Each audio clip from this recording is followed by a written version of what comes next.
Moitas grazas por acollernos con estas palabras tan estupendas. Eu, como son das xornalistas, as xornalistas somos unha asociación que nacemos, non sei se no 17 ou 18, xa non recordo, creo que 17, era unha asociación que realmente se formou por decantación, non? Xa non podíamos máis, non podíamos esperar máis as mulleres da comunicación en Galicia a ter un espazo propio.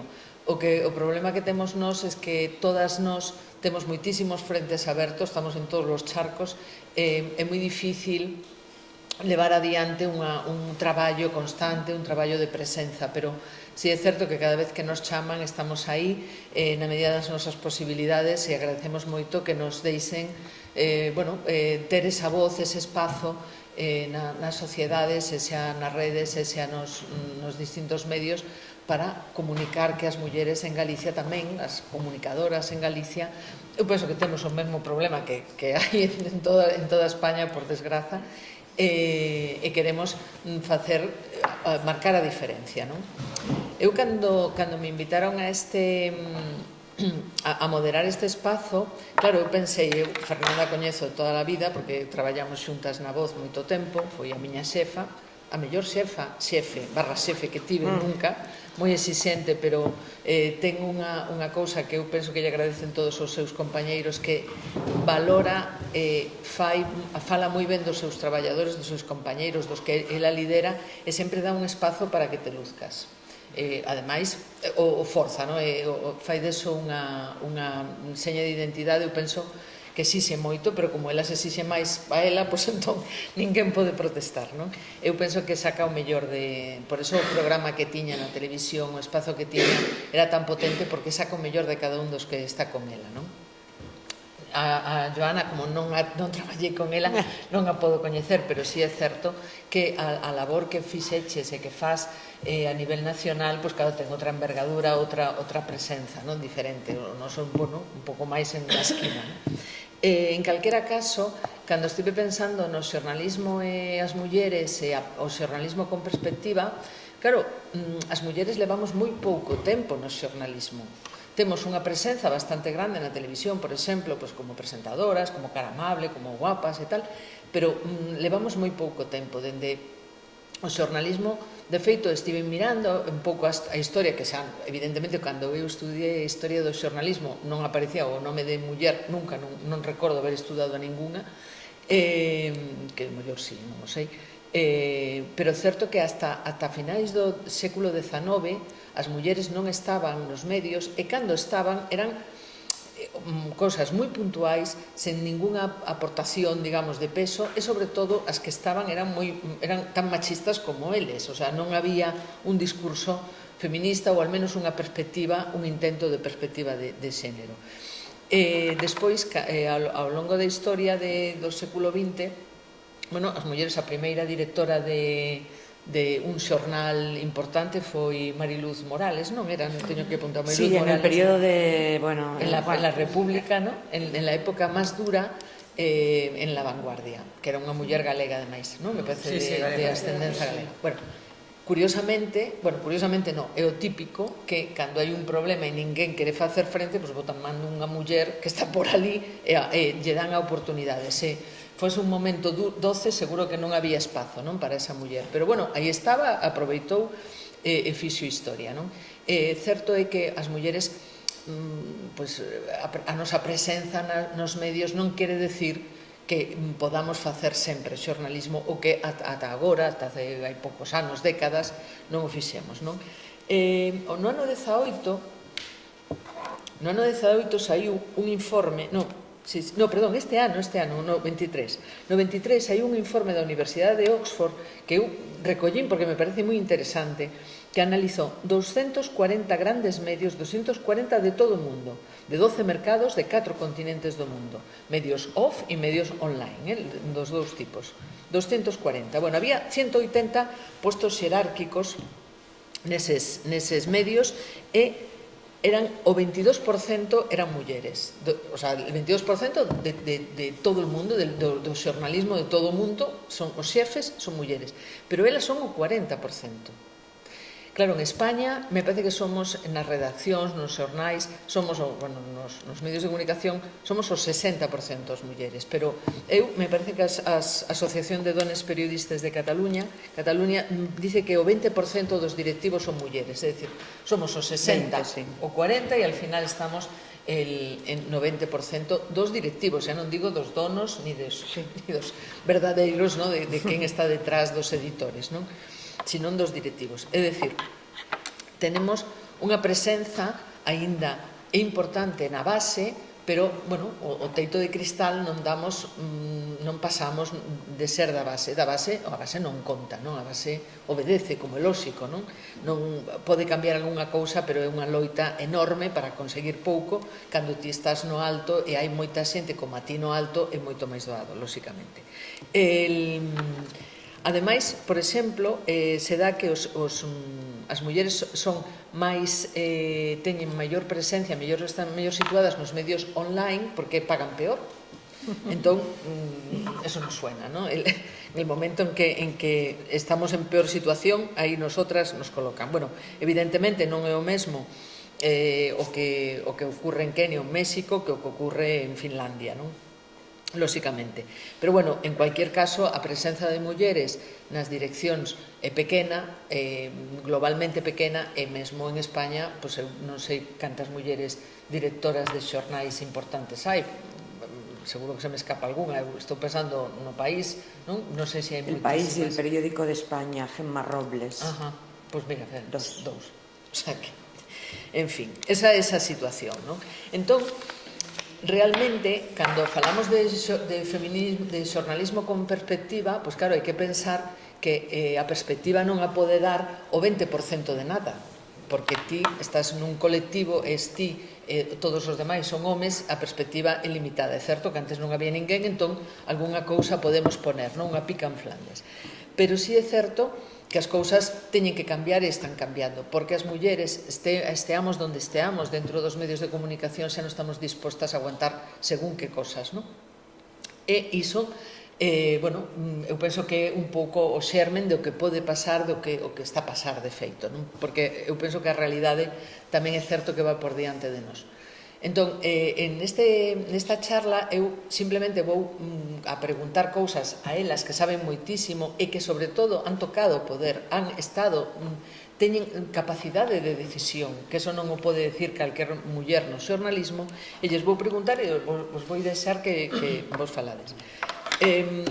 Empezamos, eu dividín en 3 bloques, bueno, podían ser de outro xeito, fixen así, medios e feminismo, lo que es el feminismo aparte, el feminismo solo, y luego medios, mujeres y poder, ¿no? La parte del poder. En cuanto a medios y feminismo, yo os había pasado las preguntas un poco para que pudieseis empezar a pensar qué proponíais, ¿no? La pregunta que era un poco la base de la charla es: como se empodera as mulleres nos medios? É dicir, falar de beleza empodera as mulleres ou non? Pasa con a canción Zorra, a canción que ganou o Festival de Benidorm, ¿no? Que va a representar a España en Eurovisión. Bueno, hai unha división de se empodera as mulleres ou non empodera. O feminismo, como empodera un medio a unha muller? Que ten que facer un medio de comunicación para empoderar unha muller? No, a las mujeres no se las empodera desde los medios en un sentido paternalista, en un sentido asistencialista, sino que los espacios mediáticos tienen que construirse contando con las mujeres, no ayudando a las mujeres. Si a mí me invitan a una tertulia para que sea la cuota mujer, eso no ayuda al feminismo, porque... ¿Pero ayuda que tú digas que no y no haya ninguna mujer? Mi idea es que todo esto son parches para, pues de alguna manera decir, lo estamos haciendo bien, como ocurre con tantas empresas que sacan su patita en el tema de la sostenibilidad o de la diversidad, los desfiles que ponen a una mujer grande en el desfile y ya se quedan tranquilitos, como si una sola mujer grande verdaderamente cambiara y alterara el panorama. Pero bueno, antes de meterme simplemente déjame, Sara, Sí. dar las gracias al Consello, a Carmen, a Regina y sobre todo en especial a Inma López Silva, que es mi amiga y compañera de Fatigas Literarias. Estoy muy contenta de estar aquí y sobre todo valoro la fuerza que las mujeres gallegas emitís, a pesar de que creáis que que todos estamos hoy en día todos son periferias excepto Madrid y si te gusta la fruta, solo así, ¿no? Entonces todo lo que sale de esa especie de volcán que ahora mismo emana energías se ve y se visibiliza. Cuando vosotras organizasteis aquel primer congreso de las mujeres opinan, yo creo que, conceptualmente fue muy importante, porque hicisteis la contra, no desde Castilla y León o Castilla-La Mancha, sino desde Galicia, y a la vez conseguisteis, de alguna manera, movernos a todas, catalanas, madrileñas, andaluzas, hasta Galicia para tener esa voz. Porque siempre se dice, la mirada femenina, la mirada femenina. No, lo que importa sobre todo es la voz. Porque hay hombres que también tienen miradas, con rasgos que a menudo se nos adjudican a las mujeres, sensibilidad, detalle, una afición, una voluntad por el cuidado y a veces un olvido por el autocuidado. Entonces, regresando a la pregunta, no podemos partir de la idea de paternalista, de que nosotros somos los que vamos a empoderar a las mujeres a partir de nuestros artículos o nuestros programas de televisión. Ocurre de una manera muy sencilla el ejemplo del fútbol.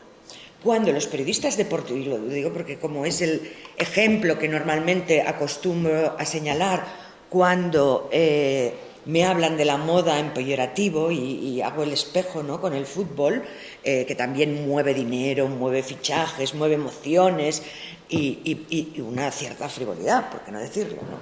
Pero hay frivolidades que no están nada mal.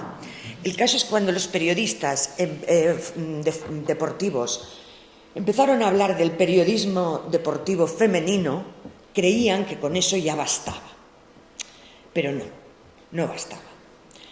Cuando pusieron a la primera mujer dentro de un campo de fútbol retransmitiendo, conceptualmente fue muy bestia, como Carmen Chacón desfilando embarazada frente al ejército, ¿verdad? Son esos golpes de imagen que sí ayudan.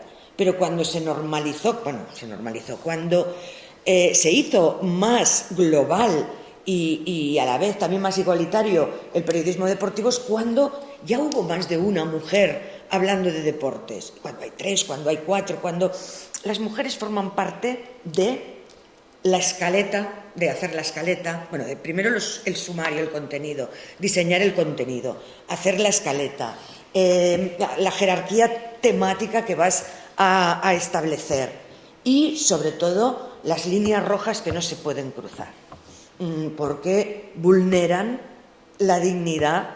En este caso estamos hablando de las mujeres, ¿no? Y sí, a veces hay líneas rojas que hay que colocarlas y hay que parar. Decir, no, esta publicidad es ofensiva, no puede aparecer en esta revista, o este artículo es ofensivo y, por tanto, o lo rehace o no lo publicamos, así.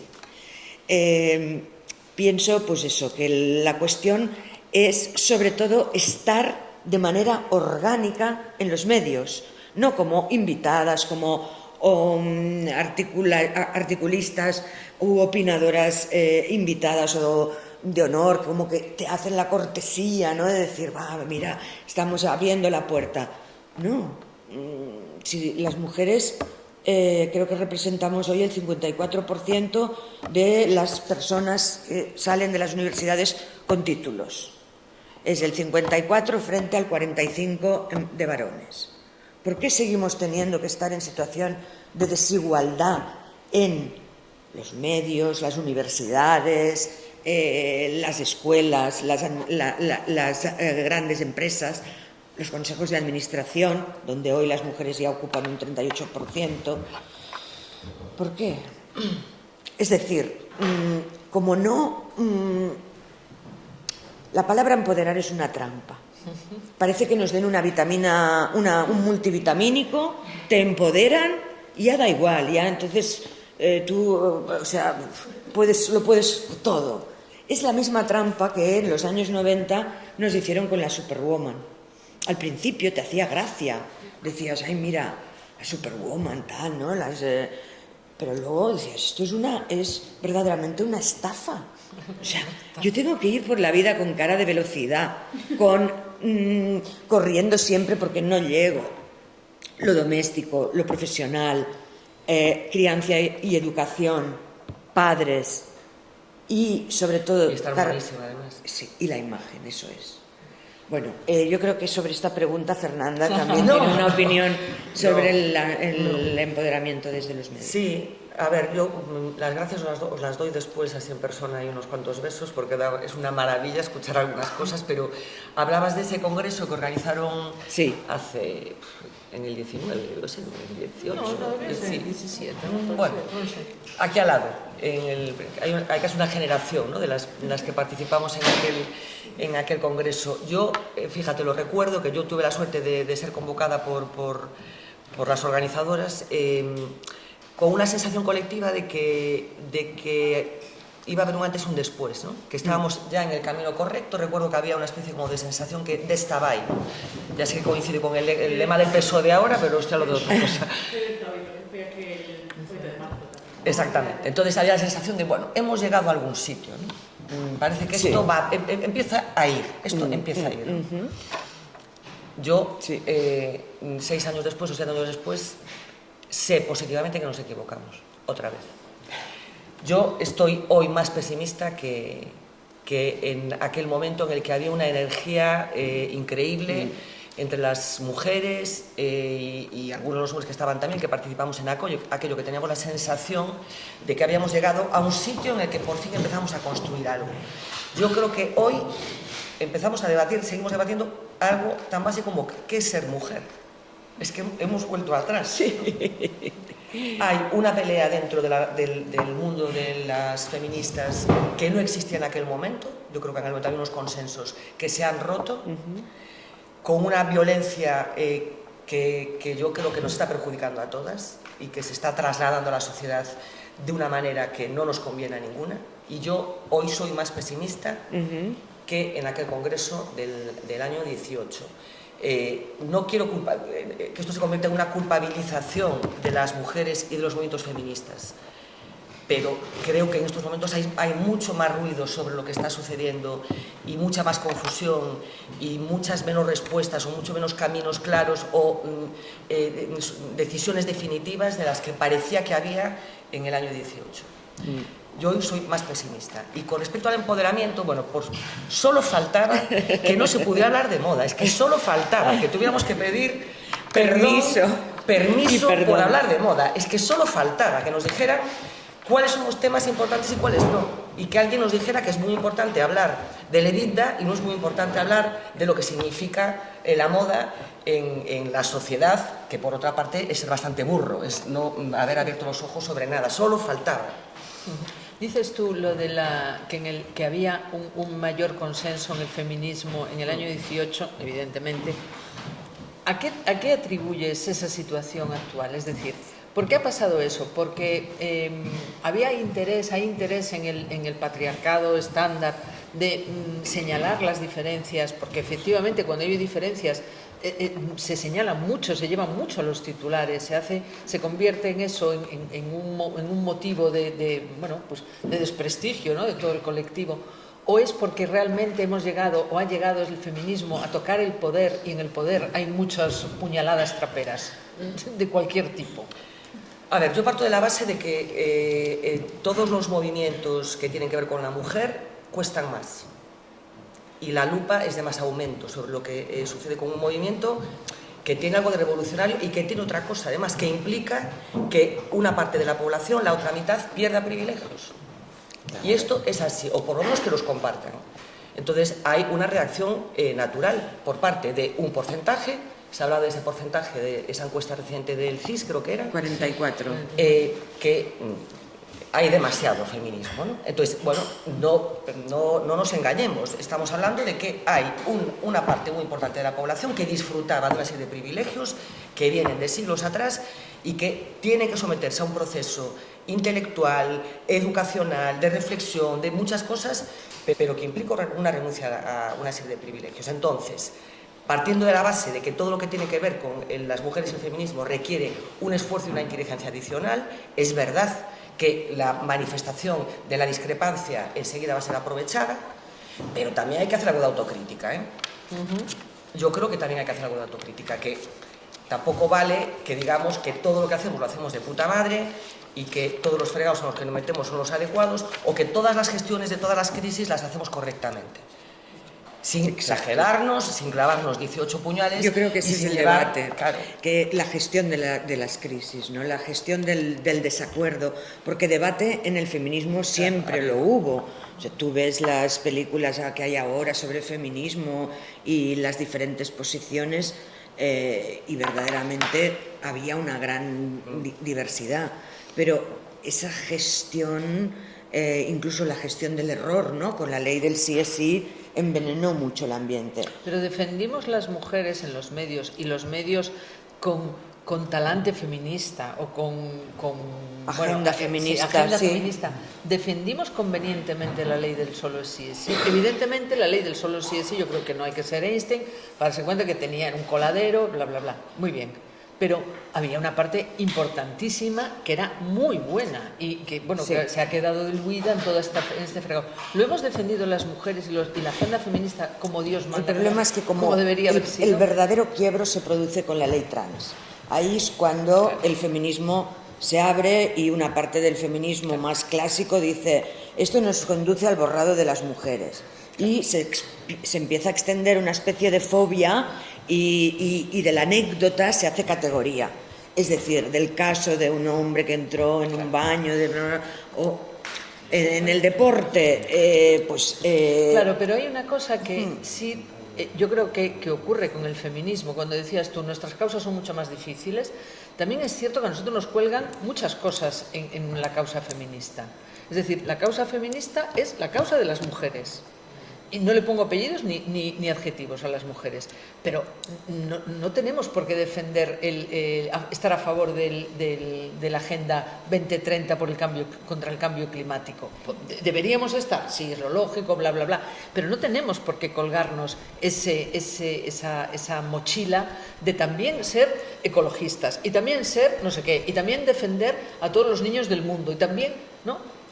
¿Tiene algo que ver eso con la ley trans? Es decir, ¿por qué el feminismo se metió en el charco trans? Bueno, porque forma parte... Es importante, sí, claro, esto se merece... Yo creo que sí es importante, yo sí creo que sí que es lógico que ese debate que se produjo, esa brecha que se abrió, es que era lógico que sucediera, porque a eso me refería cuando decía, es que ahora estamos discutiendo lo que es ser mujer, ¿no? Eso es importante. Y yo estoy de acuerdo con Joana, hubo una quiebra del movimiento que en ese 2018 parecía que estaba caminando las mayores con las jóvenes, y ahí de repente se produjo una quiebra muy violenta, muy violenta. Muy violenta, y además la desinformación se extendió de una manera increíble, creando falsos mitos y bulos, y no atendiendo al principio de los derechos humanos. Es que, ¿qué barbaridad es esa? Que tengas que discriminar a alguien que es tu igual porque no se siente dentro del sexo biológico verdaderamente identificado. Por supuesto que las mujeres... yo creo que el feminismo es una manera también de entender la vida desde la igualdad, desde la justicia social.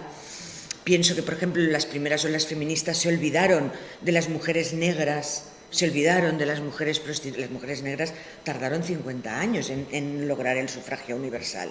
Es decir, se olvidaron de todas aquellas que no formaban su ecosistema. Bueno, pero fíjate que las primeras olas feministas se unían las socialistas de las fábricas del este de Londres con las señoras de la burguesía que vivían estupendísimamente. Y ahora esto también ocurre, De hecho, yo estoy viendo... Se unían dos mundos, sí es cierto, claro, que quedaba mucha gente en pero los márgenes no, los márgenes no estaban incluidos. Y entonces cuando nos encontramos ante la ley trans, yo creo que sí, que desde el feminismo, precisamente por las personas trans, el feminismo tiene que ser inclusivo y tiene que restañar esta injusticia que ha provocado tanta infelicidad. Que de ahí sintamos que se nos van a borrar, el mundo va a borrar a las mujeres porque entra un ejército de trans, todo eso me parece delirio. Y que este delirio se fomente desde los medios, tribunas de opinión, firmas respetadas y además incluso firmas feministas a las que todas les habíamos tenido mucho respeto, ¿no? Pero que entren en ese debate de una manera tan tremenda, violenta, reproduciendo lo peor, ¿no? del debate. Hay que saber debatir y a las mujeres a veces nos cuesta. No hay deportividad en saber expresar nuestras posiciones dispares o contrarias sin que no se fracture el respeto, ¿no? Y yo además creo que hay un debate que creo que lo planteas en alguna de las preguntas, Sara, que es, hay que señalar los errores importantes de mujeres que están en el foco público o hay que aplicar el principio de prudencia en aras de un bien mayor, ¿no? Y os voy a poner un ejemplo sobre el que yo opiné. Que fue, bueno, pues la presencia de Irene Montero en el gobierno y su relación con Pablo Iglesias. Y lo digo así porque opiné sobre eso. Y a mí me pareció un error. El nombramiento de Irene Montero como ministra me pareció un error y dudé sobre escribir sobre esto. Pero es que me parece que, pongo un ejemplo que no tiene que ver con el feminismo, que tiene que ver con el sindicalismo, ¿no? Yo he dirigido grupos humanos, pero no dejo de ser una empleada, y este debate lo he tenido con representantes de los sindicatos, ¿no? En una empresa en la que hay un trabajador que se la suda todo y que, fruto de su actitud, perjudica a sus compañeros, el comité de empresa tiene que proteger a ese tipo de trabajador o tiene que desvelar que hay un problema. No sé si me estoy explicando, o sea, que no todos los trabajadores por el hecho de serlo son buenos y todos los jefes por el hecho de serlo son malos, ¿no? Entonces yo puse el ejemplo concreto de Irene Montero porque sí que me parece un error ese nombramiento, porque estoy convencida de que ese nombramiento tenía que ver con la relación que tenía con Pablo Iglesias. Me parecía que era evidente. Entonces hay una discusión que tiene que ver con que hasta dónde llegamos en el señalamiento de los errores de las mujeres. Pero creo que decías tú antes, ¿no?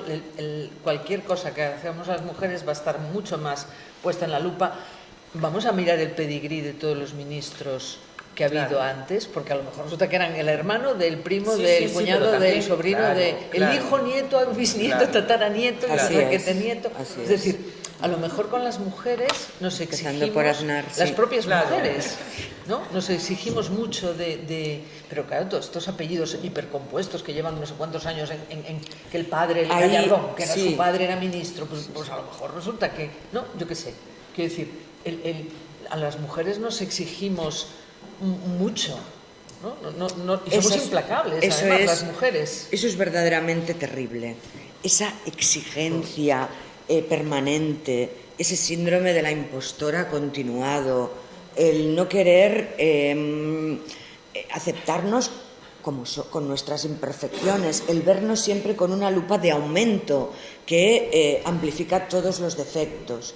Yo creo que eso forma parte también de nuestra educación, eso es, y del lugar que ocuparon nuestras madres, que nos decían: estudia, espabila, sal adelante. También fuimos una generación, la nuestra, una generación, yo escribí un libro que se titulaba Generación Paréntesis, porque al principio todo apuntó, todo iba mejor que lo que les fue a nuestros padres, pero en cambio ahora vemos el lugar que ocupan nuestros hijos y nuestras hijas. Y también las trampas con las que se encuentran, porque os hablaba antes del empoderamiento. Parece que cuando una niña de 12 años se sexualiza, sí, ella misma se dice que se ha empoderado, no pasa nada, pero en el fondo se está hipersexualizando de una manera precoz que probablemente luego le pueda causar algún, ¿sabes? Y bueno, ahora me he ido un poco de tema, ¿no? Al de la imagen. Fíjate, hablamos de la Superwoman, claro, somos esa generación nosotras y nuestras hijas son nuestras hijas, ¿eh? Claro, son las hijas con todo lo que esa, transmitimos, somos son las hijas de esas madres, ¿no? Y yo creo que en el siglo XVIII hablábamos también de una cosa que me parece un concepto muy interesante, que es el derecho a ser mediocres. Claro, es que es algo el derecho a ser mediocres. Es que o sea, exigimos. El problema que hemos tenido las mujeres es que las que han llegado, y en los medios, tú dabas unos datos absolutamente reveladores, que esto lo reproducimos, conocemos un poco el ecosistema de los medios gallegos bastante bien, es de manual. Yo no voy a poner nombres y apellidos, pero los podría poner. Y hay fotos y situaciones a las que yo asistí hace 2 semanas que dije, o sea, como os haga una foto en estos momentos, o sea, se os cae. Claro, esto sigue pasando, ¿no?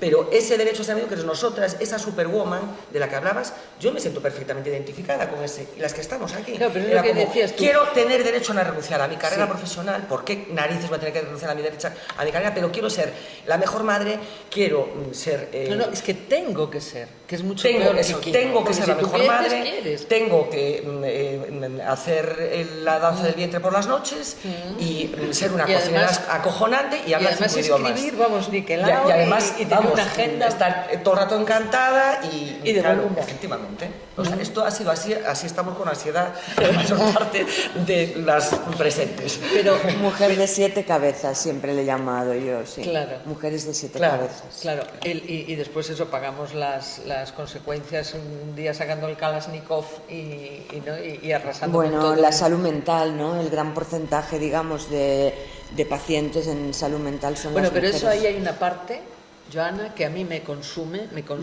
y es que entra una mujer en una consulta y automáticamente el no sé qué % de médicos y médicas y médiques dice, ansiedad.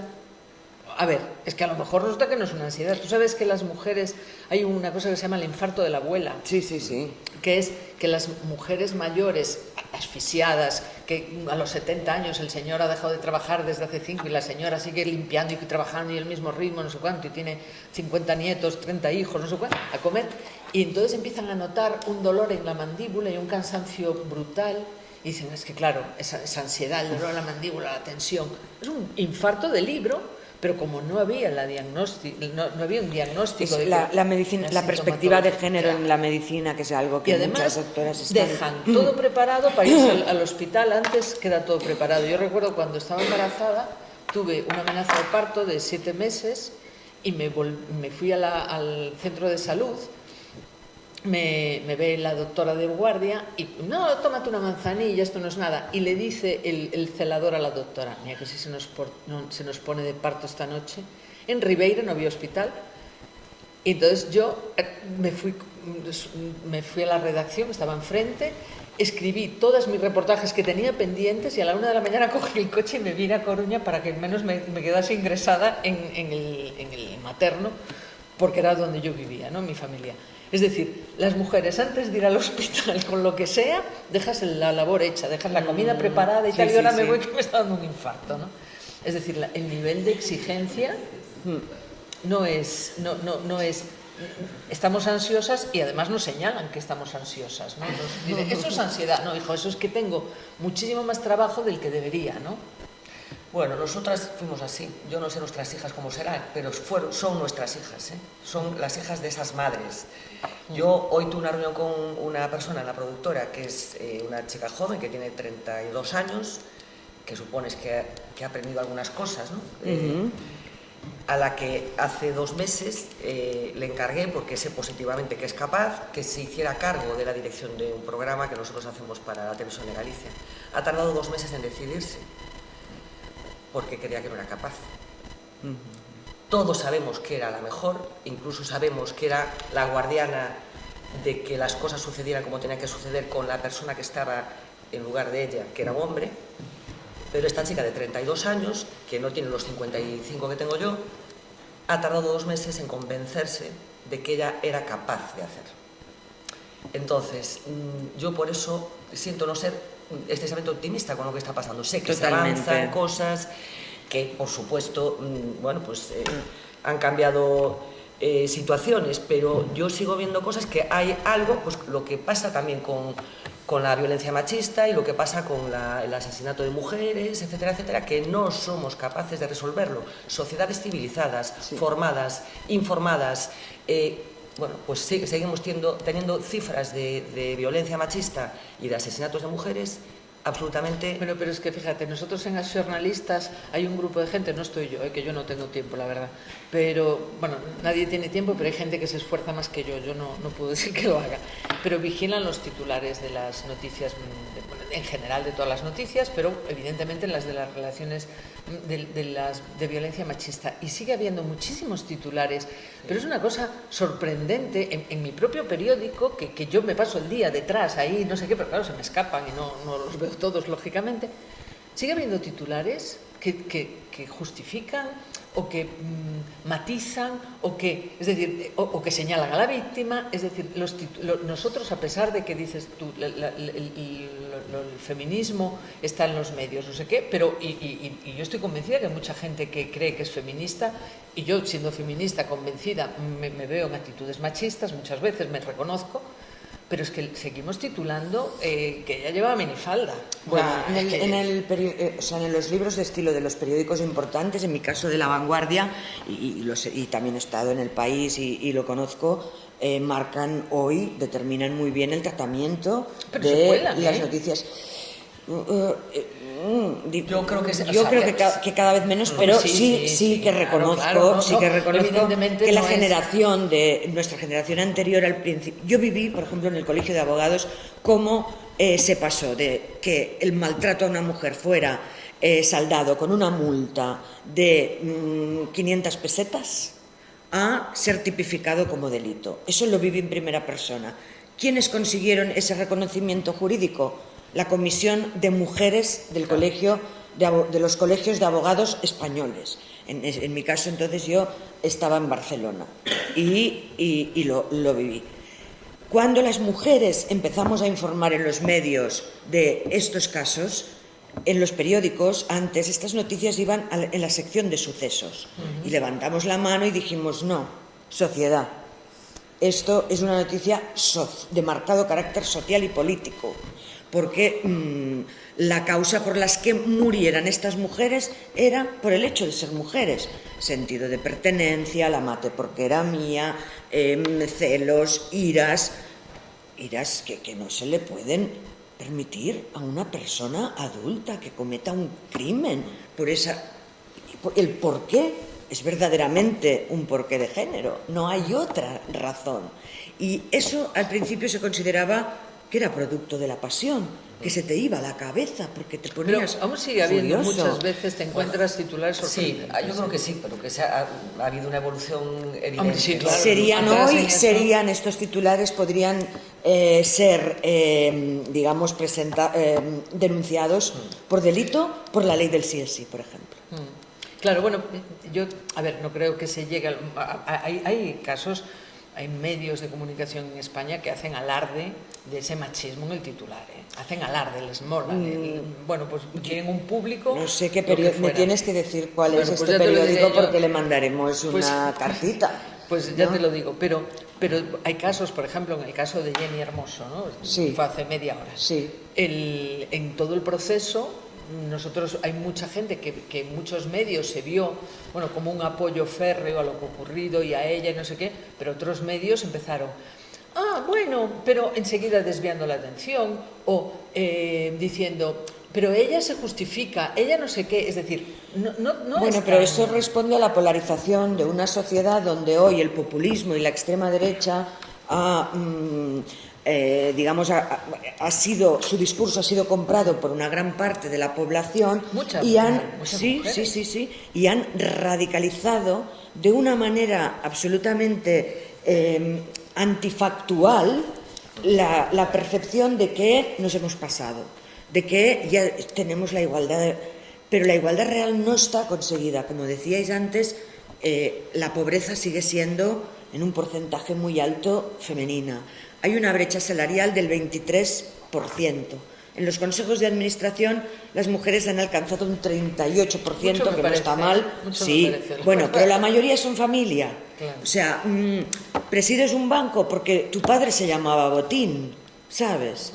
Eso aún continúa sucediendo. Bueno, pero también su padre, el padre presidió el banco porque su padre se llamaba Botín y nadie lo señalaba. Siempre hemos hablado de las 8 familias que han gobernado España. O sea, eso es así. Hay una España de privilegios y de apellidos, claro, donde todas y todos están en los consejos de administración, sea ella o él, sí. Claro, es decir, pero él, el padre, que era un tipo, se supone que muy listo, no lo sé, sí, pero era el hijo del banquero. No, pero ahora estábamos hablando de este 38%, y la razón es porque muchas son o viudas o hijas o familiares de la propiedad, y es así.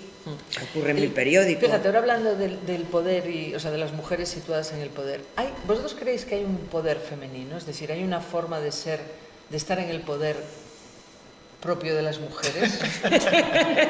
¿O Margaret Thatcher era un poder femenino porque era una señora y tenía poder? Es que de verdad compramos todas las etiquetas que nos ponen. Claro, cojonantes, que es como...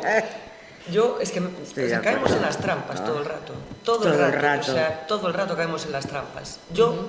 Me parece que no tenemos por qué aceptar que haya una forma de ejercer el poder femenino.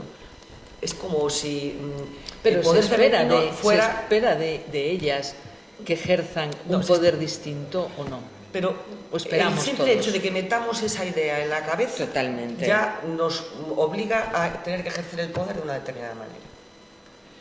O sea, no sé por qué tenemos que meter esa idea en la cabeza de las mujeres y de los directivos y de la sociedad en general. Si eres muy empática pero no cuestionas el fondo, verdaderamente no sirve de nada. Estás desgobernando, por mucha empatía y mucho detalle que tengas. Pues dedicación, profundidad, respeto, equidad.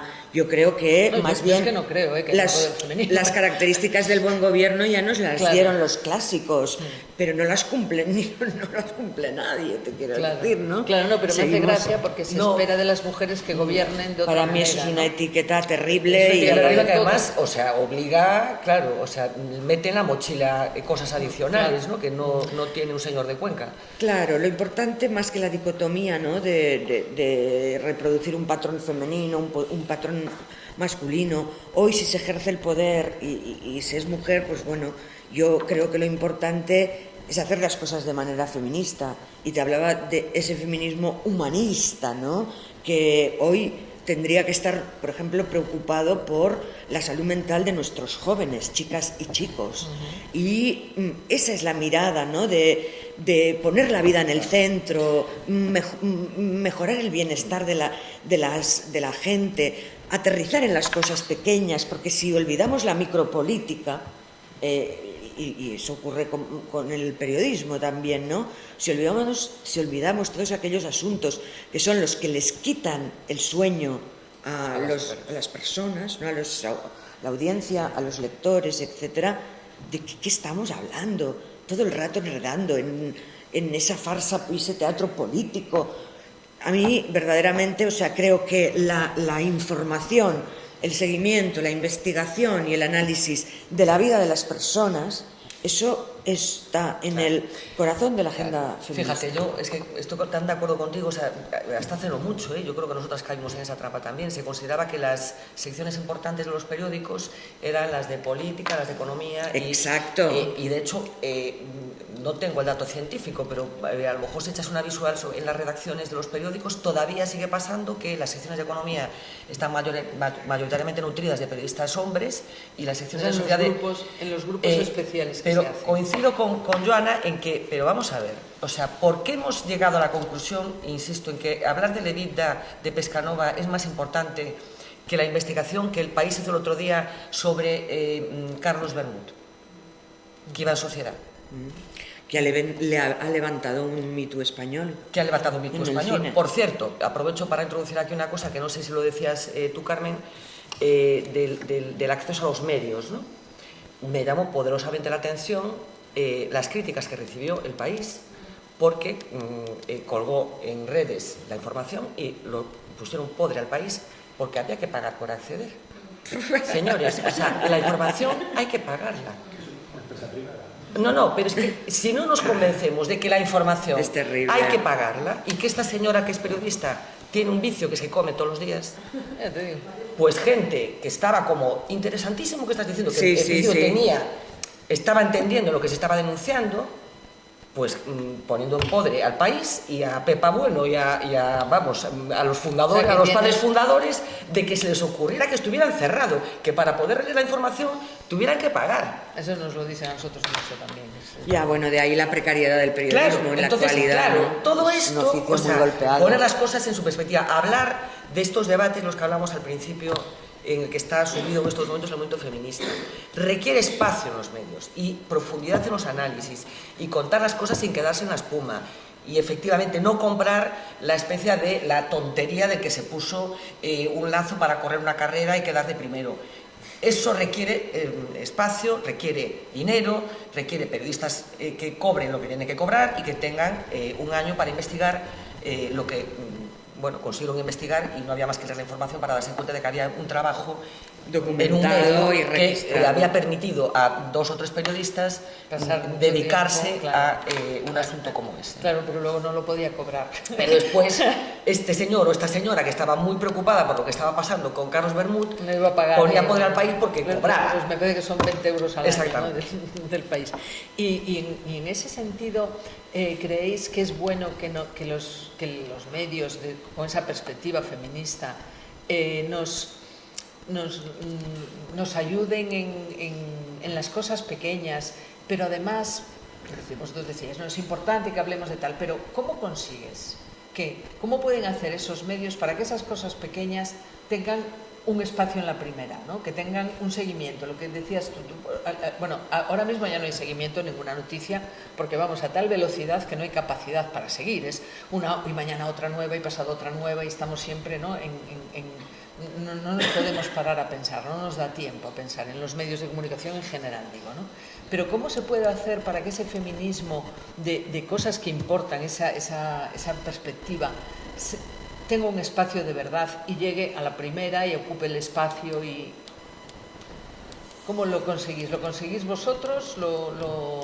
Porque tú, por ejemplo, Fernanda, tu programa en la tele era un programa, tú fuiste jefa de sociedad, evidentemente te llevabas esos temas de sociedad, pero en la tele era un programa muy político, con mucha economía. Bueno, empezamos en el año en plena crisis, el mundo se hundía, bueno, efectivamente, había mucha agenda económica y mucha agenda política. Quiero decir que al final es lo que te tira, ¿no? Es muy difícil llevar y parar y decir, ahora vamos a hablar de esto. Nosotros, o sea, efectivamente metíamos mucha sociedad, mucha economía, mucha política, pero yo presumo de haber hecho en un programa en prime time una información sobre la teoría de cuerdas que vio mucha gente.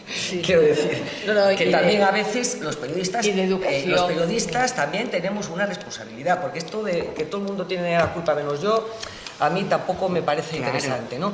Los periodistas, y hablo ya no solamente de los medios de comunicación, porque también los periodistas individuales, yo he sido manzanilla, quiero decir, he tenido, claro, también hay que buscar temas, o sea, el periodista también tiene una obligación y una responsabilidad profesional de buscar asuntos, y vamos a utilizar una palabra que en la jerga se utiliza, que se vendan bien.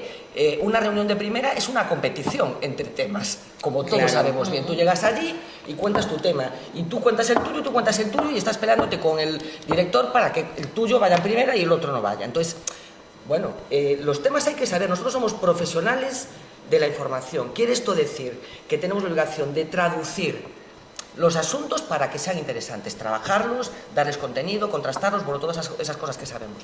Pero hay un trabajo también para hacer en ese proceso, ¿no? Totalmente. Y yo creo que hay muchos asuntos que hay que salirse de las agendas, de lo evidente, del periodismo de fax que ya no existe pero sigue funcionando, ese tipo de cosas. Exacto. Y cuando tú te curras temas con los enfoques adecuados y con los sitios adecuados y de la manera adecuada, no te preocupes que te lo van a poner en primera, porque idiotas tampoco son. El periodismo de datos está muy bien, pero las historias humanas son las que más venden.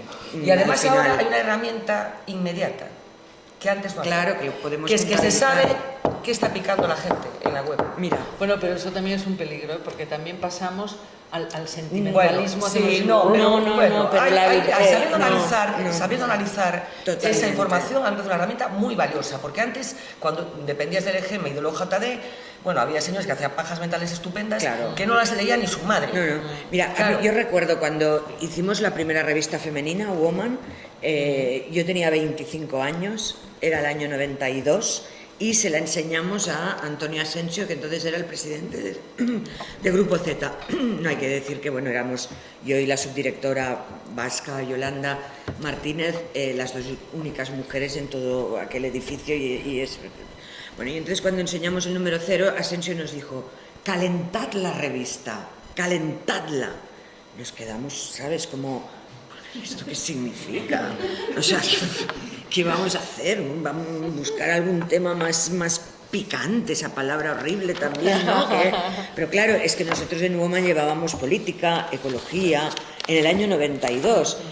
Uno de los primeros reportajes era la desertización de España y nos lo echaron para atrás porque, claro, no, era muy duro, ¿no? Y ponía las cosas fatal, pero bueno, era lo que estaba ahí. Yo creo que tenemos que estar siempre pendientes. Bueno, hacerla más atractiva en definitiva, pero ellos también hacían interview. Pues yo creo que es hacerla más picante, quería decir él, ¿no? Quizá. De hecho, 4 años después, cuando me despidieron del cargo de la dirección, aunque la revista era la número 1 y había conseguido desbancar a toda la competencia, me dijeron que hacía una revista demasiado culta, demasiado... que querían algo mucho más comercial y más típico en esa casilla en la que nos pusieron a las mujeres, que lo hablábamos el otro día, ¿no? En la radio con Susana Pedreira, y que, bueno, parecía que nuestra cosmogonía pues formaba parte de una vida entre quitar manchas del suelo, recetas de cocina, trucos para no sé qué, una vida no emancipada intelectualmente. En La Vanguardia, por ejemplo, te hablo con datos con el WOW, el programa que acierta a identificar, ¿no? El número de lectores, las veces que han visitado ese artículo. Uno de los artículos de moda más leídos fue el de artesanos en Andalucía trabajando para la firma de Dior. Todos los temas que son artesanía y que son historias de oficios que estaban a punto de extinguirse y que detrás hay una historia humana interesante. Bueno, en el primer lugar, una entrevista con Silvia Abril, actriz que ha escrito un libro ahora que se llama Pérdidas de risa, pero bueno, juega con la menopausia y tal, ¿no? Y ella hablaba del sexo en la madurez, de la importancia de las caricias en lugar del sexo entendido, ¿sabes? Como, bueno, pues no sé, hizo un montón de suscripciones este tema y se colocó por encima de todos los temas que crees que son virales y que se hacen un clic. Pero, por ejemplo, algo con lo que yo he tenido debate con mis compañeros estos días es que dejen de hacer la lista de las peor vestidas en las alfombras rojas. La alfombra roja de los Goya, que va a ser ahora, la de los Emmy, Entonces yo ahí sí que levanté la mano y le dije al director: esto es lesivo, es discriminatorio. Y entonces hicieron una de hombres y mujeres y ahí metían a hombres mayores, que también edadismo, otra no, es que, o sea, no lo hagas esto, no pongas los peor vestidos. ¿Quién te sientes tú para denigrar de esta manera a alguien? Pon, si quieres, los más arriesgados, pero el lenguaje hay que cuidarlo mucho, porque los medios pues tenemos esa responsabilidad social de no perpetuar estigmas, de acortar caminos que sabemos cuál es la vía directa y en cambio el atajo, porque si no nunca se llega. Y bueno, yo creo que este seguimiento, esta especie como de comisariado, ¿no? Hay que seguir haciéndolo. ¿Crees que hay algún tema o creéis que hay algún tema que está por contar, que necesitamos contar siempre? Muchos temas están por contar. Yo ahí tengo una experiencia, perdona Fernanda, que lo resumo muy breve y luego... que fue mi primer libro. Mi primer libro, escrito junto a la profesora Ana Caballé, autora de la biografía de Carmen Laforet, de Concepción Arenal, una gran académica, y bueno, yo le propuse, y fue mi profesora de filología cuando era pequeña, yo le propuse hacer un concurso desde, entonces era Marie Claire, y que las mujeres nos mandaran diarios íntimos. Entonces, el concurso, que se llamaba Contradicción, fue increíble, o sea, superamos cualquier expectativa. Recibimos más de 50.000 diarios de mujeres, muchos de ellos anónimos. Había muchas historias de nuestras abuelas, es decir, la lucha por la vida. Me dejaron en un tren sola, camino de la casa de unos tíos, para limpiar, para salir adelante, bueno, pues los estragos de la guerra, por supuesto. Eso era un capítulo, pero había otro verdaderamente sobrecogedor sobre los abusos en familia.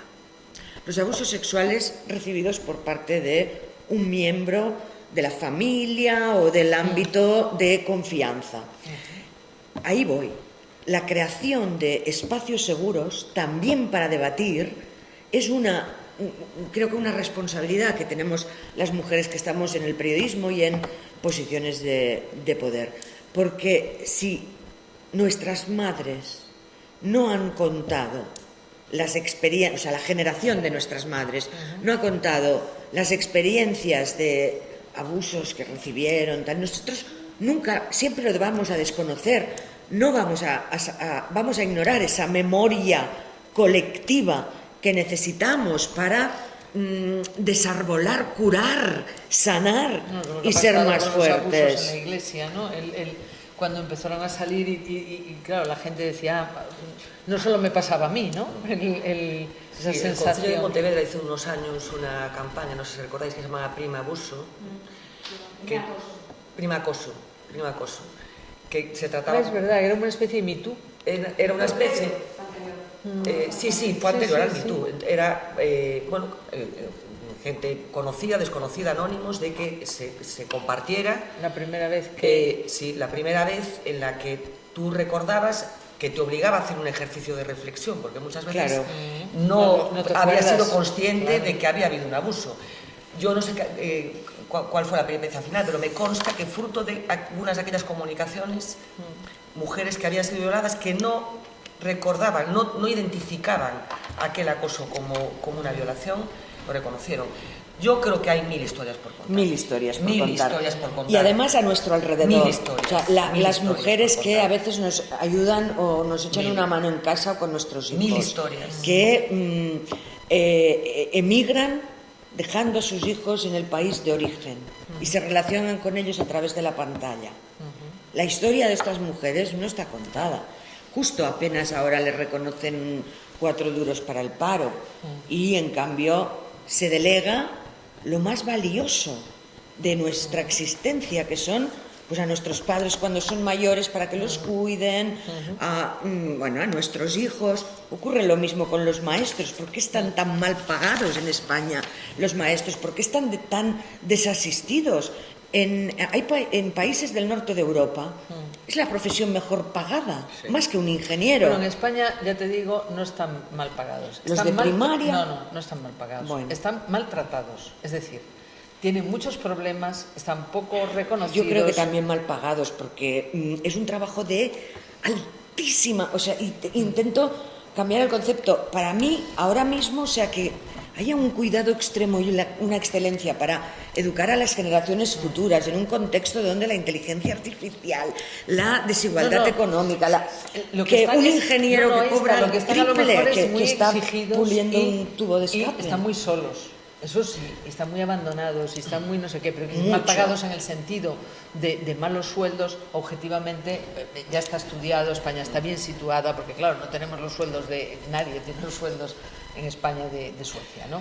Pero sí es cierto que están muy abandonados, en muy el rango, y muy solos. Incluso la dificultad para entrar en magisterio. De todas maneras, yo creo que Joana mete el dedo en un sitio muy interesante. A ver, yo creo que los periodistas, las periodistas, en general, hay un problema de automatismo de la agenda, ¿no? Sí. Yo ya comprendo, yo ahora no estoy en una redacción, ya comprendo que se trabaja como se trabaja, los medios se han precarizado, muchas veces mal pagados, etcétera, etcétera, pero hay una cierta tendencia a la agenda, a lo evidente, a lo que me sale así con cierta facilidad, ¿no? Y a levantar poco la mirada y a ver de qué estamos rodeados, ¿no? Y eso es una reflexión que tenemos que hacer todas también, ¿no? Hay mujeres en las que no nos estamos fijando y que conviven con nosotras todos los días, que no tenemos ni puñetera idea de cómo son sus vidas, que no queremos saber, que pasan por delante de nosotras todas las mañanas, que van con nosotras en el autobús y que no sabemos nada de ellas, nada de ellas. Cuidan a nuestras madres o cuidan a nuestros hijos, están allí a lo mejor en la charcutería si tienen suerte, pero eso es una reflexión que tenemos que hacer, ¿eh? No estamos, o sea, hay colectivos para los que no miramos. Antes hablábamos de las secciones fuertes de los periódicos.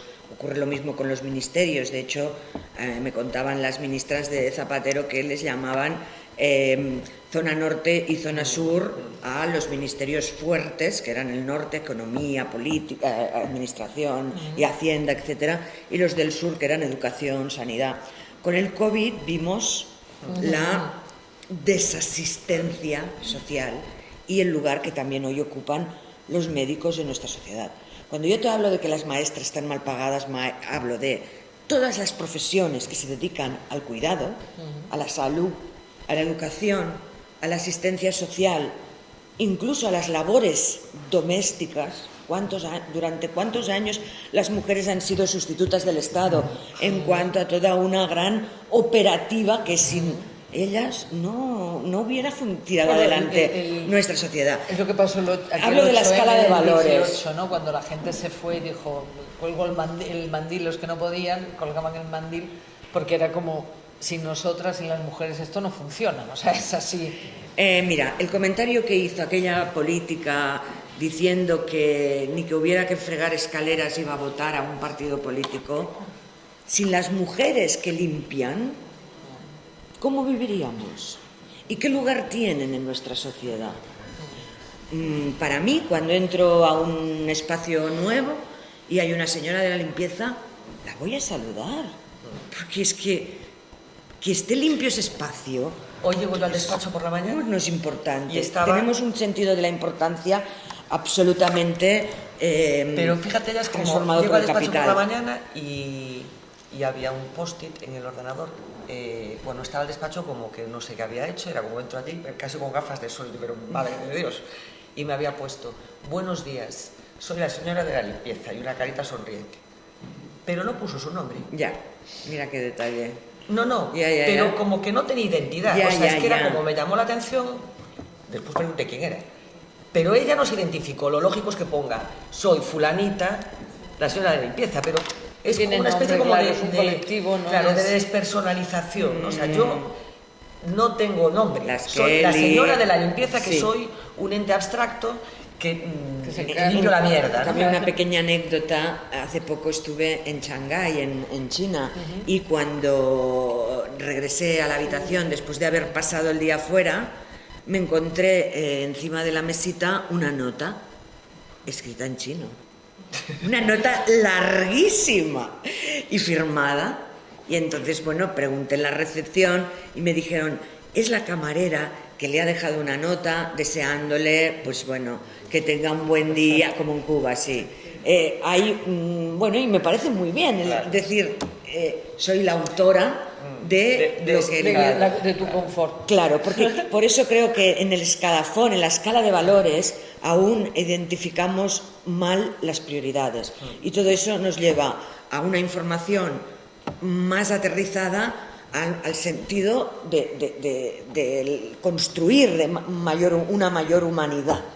Estamos deshumanizando la sociedad y, por lo tanto, yo creo que ese es uno de los principios que tiene que tener, por un lado, la mirada feminista en el periodismo, pero pero también en toda nuestra sociedad. Sí, claro, como personas ya de 24/7, ¿no? Y yo al principio preguntabas por ocupar los huecos. Yo creo que hay que ocupar todos los huecos que se nos presenten, que seamos conscientes de Aunque que eras estamos la siendo, cuota. aunque vayamos como cuota, yo creo que hay que ocupar ese espacio y ya reventaremos la cuota. Mira una cosa, hay una pregunta que yo tengo mucho interés en que me contestéis, hablando de eso. Las mujeres en el poder llegan poco, pero les cuesta mucho mantenerse. Entonces, os pregunto desde vosotros que estáis, bueno, pues estáis en una posición mejor que la media de las periodistas, ¿qué tiene que hacer? ¿Cómo? Porque los hombres como que se apoyan en sí mismos, o sea, entre ellos, crean una red, pues van a jugar al golf o bueno, van a otros sitios casi que no quiero ya ni pensarlo, ¿no? Claro, pero hacen ese tipo de networking, ¿no? Sí, hacen after work. Sí. Y nosotras cuando hemos Y criado sales a pitando la hora las de 6 tomarse... volando para recoger los niños al cole. No, y a las 8 bañábamos a los Claro. hijos cuando eran pequeños, era la hora de los actos culturales. Yo durante toda la crianza me perdía las presentaciones a las 8 de la tarde. Mira, ves, ahora ya es a las 6. O sea, eso es muy importante para conciliar el tema de los horarios también y el tema de conciliar dentro de nuestra profesión, que también para empezar conciliar es una palabra trampa, claro. Un verbo que no existe porque no se concilia nunca, siempre se desatiende, la balanza se va haciendo desequilibrios y equilibrios como se puede, ¿no? No. Pero lo que yo preguntaba, Sí. una vez en el poder, en el entorno del poder, las mujeres poderosas que conocéis, ¿cómo se mantienen las mujeres en el poder? Es muy difícil mantenerse y a la que puedas siempre tendrás un cuchillo clavado detrás de tu silla si no te das cuenta. A mí... las mujeres en el poder hacen una red, se apoyan, crean, tejen. ¿Qué va? Bueno, ahora empiezan a hacerse quizá más grupos de mujeres, Claro, pero que solo había una, era difícil. había pocas y sobre todo que yo cuando he estado en el más alto, digamos, nivel, ¿no?, de consejos editoriales, de Prisa, etcétera, ha sido un ambiente muy hostil y buscaban la primera debilidad para desestabilizarte y no querer compartir, que no eran privilegios, eran marrones, porque eran grados de responsabilidad muy elevada. Pero para mí, en mi carrera, no ha sido fácil. En varias ocasiones he recibido pues esas... no sé cómo llamarlo, pues movings o desafíos, digamos así, grandes desafíos. ¿Y tú tenías mujeres u hombres en los que apoyarte? ¿Te daba tiempo generar tu propia red que te protegiese? La redacción, pues evidentemente me apoyaba y hablaba bien de mí y decía es la única persona que se preocupa de nosotros, pero que era una redacción frente a un consejo de administración. Mi experiencia es terrible, ¿eh? O sea, mi sensación en consejos de administración o en órganos de dirección importantes, digamos, en la que en muchas ocasiones yo era la única mujer, es, supongo que tienes una resistencia entrenada en años y como que te acostumbras, pero desde los comentarios a los que tenías que hacer frente, a el paternalismo al que tenías que... Condescendencia permanente, mansplaining constante, bromitas todo el rato, o sea, esto era lo normal. Yo he llegado a casa, o sea, me ha aguantado el llanto hasta llegar a casa, ver a mi hija mayor, abrazarla y decirle... he estado en un consejo de administración con 5 señores y me siento manchada. Sí. Me siento en este momento... Han estado hablando de prostitutas. Sí. Y yo estaba ahí, ¿sabes? Y yo no tengo una por qué posición aguantar. Además que acaba generándote una cierta culpa. Pues me voy al baño, ¿no? Tenía Pero que haber poco más tenía que haber hacer. dado un golpe en la mesa, tenía que haber sido muy explícita en mi desacuerdo. Es un debate todo el rato... No es porque fácil. te salen atavismos... Y luego te buscan, mira qué bolsos lleva, te buscan, ¿sabes?, este tipo de juicios. A veces, pues, si no eres mona, porque fíjate que Edefesio, en las redacciones de los periódicos, pues, a una compañera le llamaban la tetita, la pechitos. Eso a día de hoy, las miradas a la becaria, bueno, a los estudiantes les llamamos, ¿ves? Allí también, en lugar de becaria, son estudiantes hoy. Aquellas chicas que salen de la Facultad de Ciencias de la Comunicación y vienen es muy diferente. Es decir, tenemos aquí una estudiante, tenemos una becaria, ¡ay! Mónica Lewinsky, ¿no? Ya tienes esa imagen con el constructo, pero sí, no fácil nada, más bien cansino.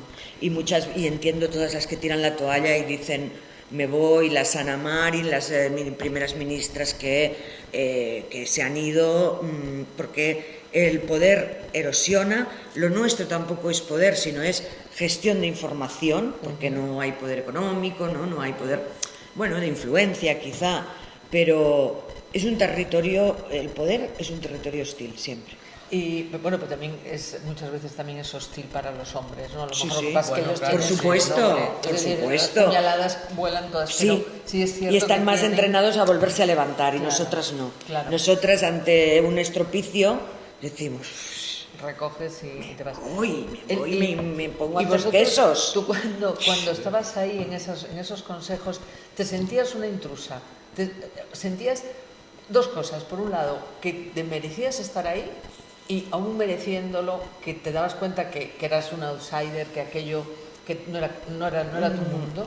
Mira, los 3 primeros meses intentaba verlo, cómo va a ir mejor, pero hablaban de los euros, les llamaban boniatos. Tú mira, hoy 30.000 boniatos, y al principio ni me enteraba, claro. O sea, es que no me interesaba nada. Al cabo de 3 meses ya empecé a ver que aquello no me interesaba, que no estaba bien, que no me sentía bien. Y cuando en una reunión uno de los jefes me humilló verbalmente, públicamente, a partir de ahí ya hablé con mi jefe, porque todas las mujeres directivas siempre tenemos un jefe, eso también ocurre, y ser directiva, pero siempre tienes un tapón, ¿no? Y entonces le dije, mira, no estoy cómoda, no quiero seguir así. O cambiamos la manera, ¿no?, de relacionarnos, el trato, etcétera, o prefiero no salir. Tenía un cargo de directora general y me fui. Pero no porque no creyeras que no te lo merecías. No, porque, Claro, porque yo, me hacían la vida un polvorín. No, vamos a ver, yo el síndrome de la impostora lo siento poco. No. Y a ver, les dejé una nueva cabecera, que era Icon. Estoy hablando de Prisa, El País, pero también es verdad que ahora ha cambiado toda esa constelación de jefes y de consejo de administración, y Pepa Bueno es una gran compañera, y han cambiado mucho las cosas. Os hablo de hace 10 años y yo les dejé... De hace 10 años, no hablas de hace 38. No, de hace 10. Y les dejé una revista que el primer año les dio 2 millones de euros en beneficios. 2 millones de euros. Y me fui. Y empezó de otra vez. Dices tú no te sientes... No, yo me parece que es otra cosa que no. O sea, yo las cosas que he conseguido, bien o mal, habiéndolas hecho mejor, peor o regular, nunca he sentido que no me lo merecía. Siempre sentí que me lo merecía, por lo menos como los que estaban a mi lado. Es más, muchas veces decía, pues me lo merezco bastante más que este pero señor. Vamos, ¿no? Claro. Que no o sea, te quepa yo ahí la no sé si es que tengo la autoestima en su sitio, pero nunca he tenido la sensación de que estaba haciendo una cosa que no me merecía. Te sentías una intrusa. No. Tú sabías que no, intrusas no. O sea, yo he podido no estar cómoda en sitios, o no, esto no es para mí, pero esto no me lo merezco. No, en el sentido de estamos ellos y yo, es decir, sabiendo que ese bueno, de todas maneras, sitio... yo, claro, sí, a ver, hay una dinámica, digamos, en este tipo de sitios.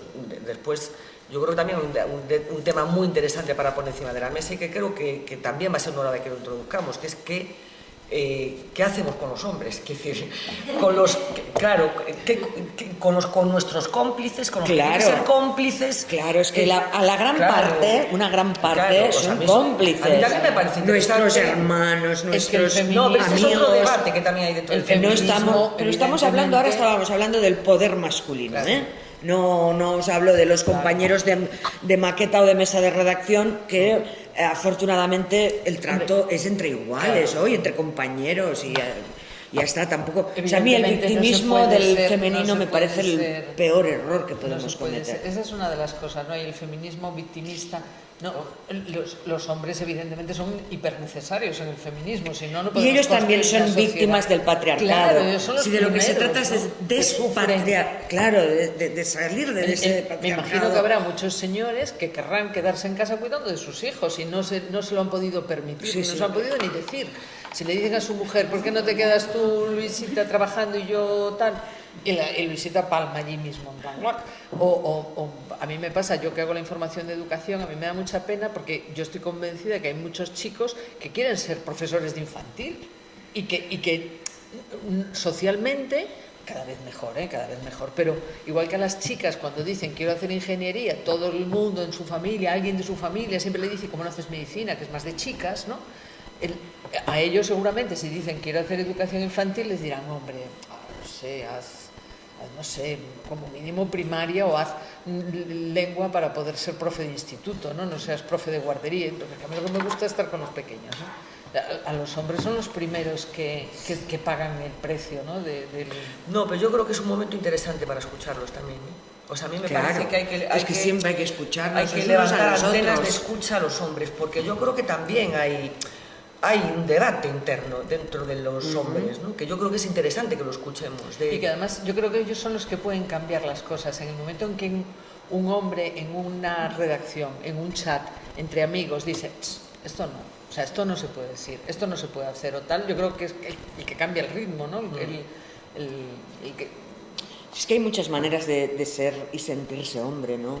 Hay que hablar de masculinidades, igual que siempre hablemos en plural, porque a veces queremos... Es como lo del poder femenino, es que por ser mujer no tengo por qué ser empática, seré empática si soy empática o empático, punto y final, ¿no?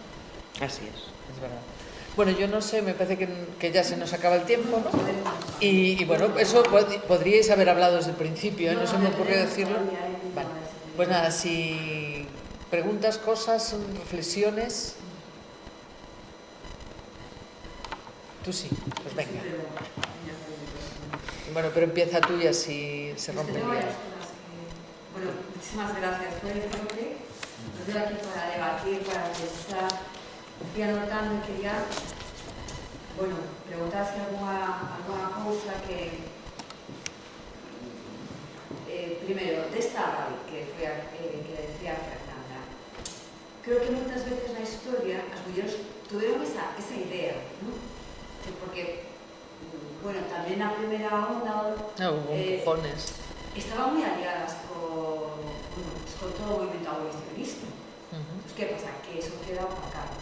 No se ve esas alianzas que tejen, igual de cosas que faltaban, pero también como intentaban recoger después el movimiento obrero, conseguir un poco esas vueltas del patriarcado, intentar separarlas. Y posiblemente en los 2018 que vivimos, no creo sinceramente, lo digo, ahora que fuera un charco de trans, todo lo contrario, era una obliga. Una obligación. Sí, vamos a ver, si le vamos por lo menos desde Simón de Beauvoir diciendo que existe la biología, pues si lo dices lo que es, y si no te lo digas. Es decir, porque eso le vamos, pues porque entrar, ¿no?, al debate, ¿qué ocurre si hacemos un discurso? Tenemos también que ir nos mesmas como feministas reconociendo que es distinto, pues estupendo, porque tenemos que ser todas asidénticas y se sabíamos que no éramos idénticas. Entonces, creo que ahí lo que nos faltó igual no hace mucho, estos capas. Tenemos una rayita, pero van a venir otras, porque es verdad que esas filas, a veces las veo, esta cosa de que no sé si de capaz, que se me vuelve a decir, a mí me va mal. O sea, me va mal porque me digan ya pilla, me digan alumnas, pero porque claro, nosotros también pensamos que era como básico. Pero no, porque está ahí pues, metido en sitios muy complejos, seguramente de esos equilibrios. No sé. Y después apuntar algo que también sobre las masculinidades. A mí, claro, cuando viene alguien que un señor, y entonces algo que te llevas tanto tiempo, pues igual trabajamos, luego que nos pasó, y odié, y como decías tú, de repente, claro, hombre, que en un espacio, por ejemplo, educativo, cuando entra un profesor que é feminista, pues claro, nosotros tenemos que decir, é mellor que explique por qué lleva máscaras. Eso os dais cuenta. En qué sitio está?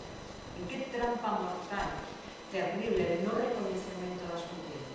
Y claro que sí que somos sufren moito. De verdad, va a tope con eles, ¿no? Pero, claro, no, o sea, yo tengo 2 fillos, de verdad, bien, que sufran todo lo que les dé la gana. Pero es cierto, ¿no?, que para que os rapaces entendan o que é o feminismo, para que non sei que, tenemos que estar recurrindo al argumento de autoridade dos homes en este momento.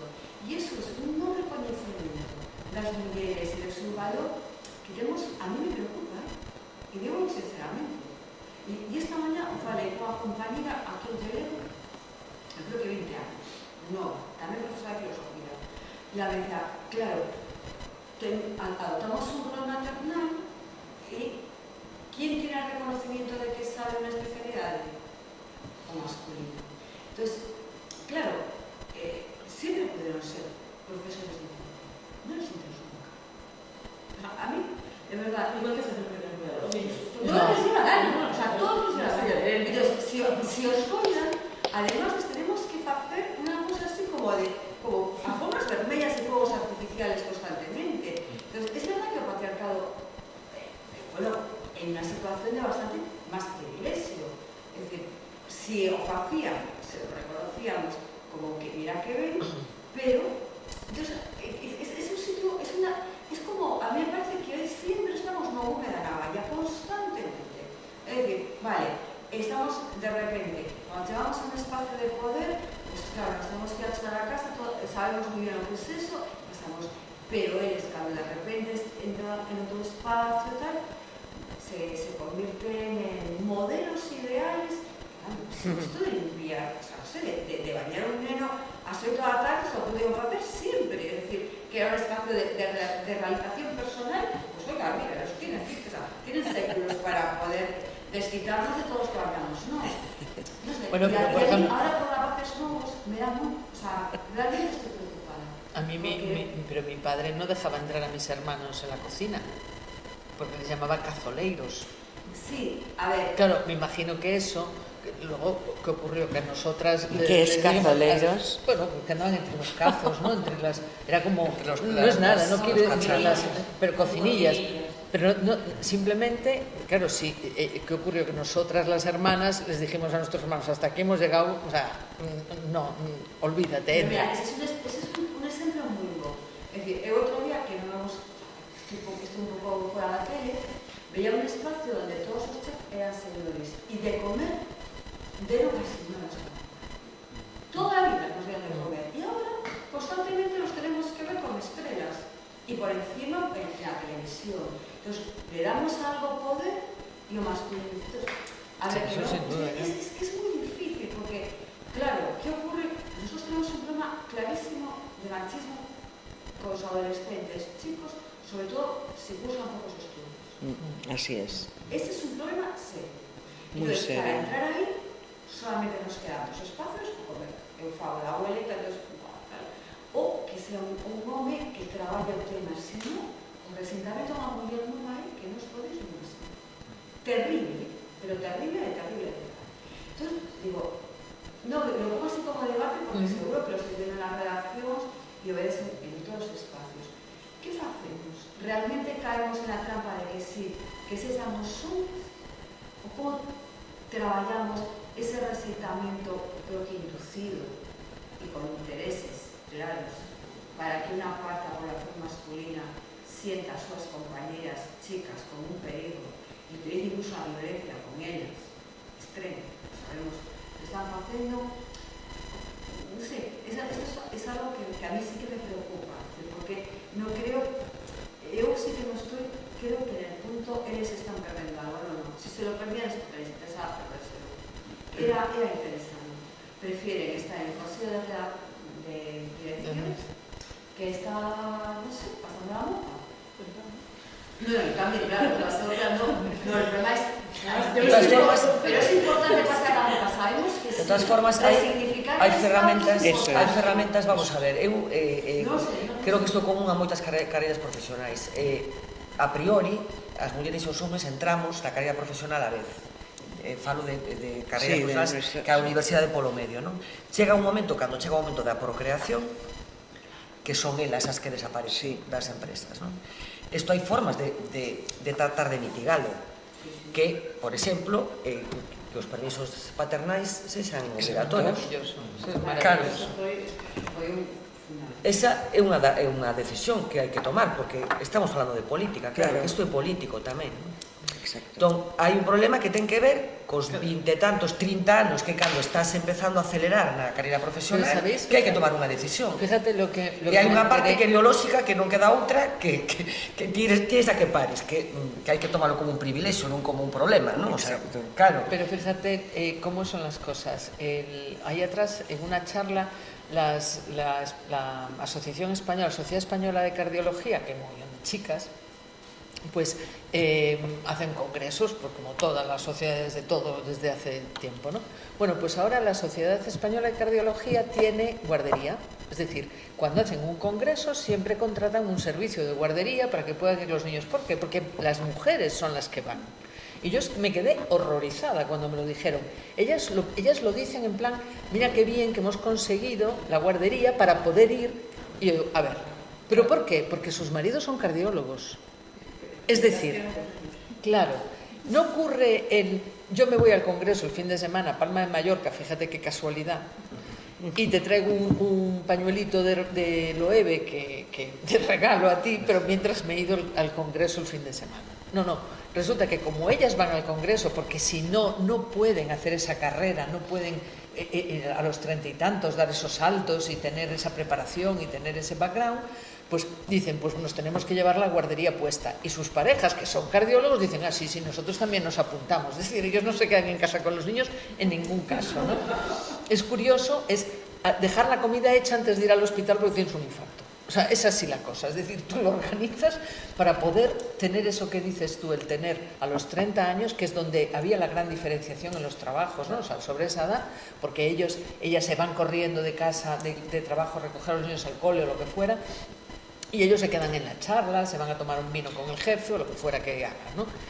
O van a la asociación o van a la agrupación. Lo que pasa es que este modelo social pronto va a cambiar, porque los jóvenes ya empiezan a teletrabajar, van con vestidos con deportivas y capuchas, no les interesa todo este tipo de, digamos, de tics machistas. A muchos jóvenes les producen alergia, ya no solo por machistas, sino porque su forma de vivir hoy es otra.